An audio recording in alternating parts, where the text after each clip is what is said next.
Loin de chez moi, j'observe les étoiles. Elles sont distantes, mais elles semblent me parler. Il y a Mars, la colère guerrière qui pousse à prendre les armes pour les causes justes.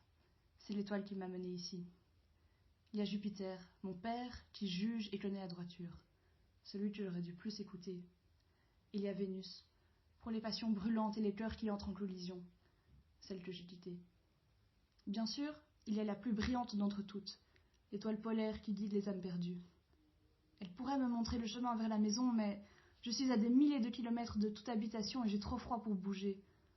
Alors, je regarde les autres étoiles, toutes celles que je ne connais pas. Pour être moins seule, je leur donne des noms. Il y en a une assez jolie qui pourrait s'appeler Émilie. Une autre, un peu isolée, ce sera Julie.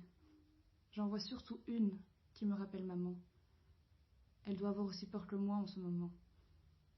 Là-bas, c'est Jérémie, qui doit être accoudé à un bar quelque part. Juste au-dessus de la dune, il y en a une plus discrète, c'est Estelle. Estelle, ma petite sœur, qui pleurera quand elle saura. Je me recroqueville dans ma veste et je m'assieds. Le sable est si cruel. Il était brûlant il y a quelques heures et il est à présent encore plus glacial que l'air.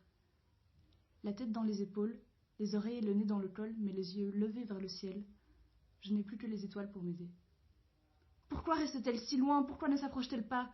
Pourquoi reste-t-elle immobile? Pourquoi ne font-elles rien pour moi? Elle reste froide et rit de moi.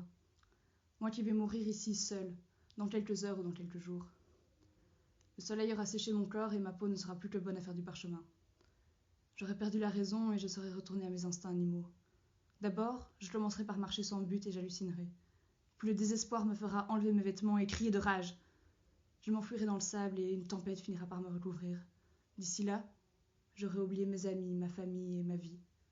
Alors, une dernière fois, tant qu'il me reste mon humanité, je regarde les étoiles et je leur parle, comme à des amis.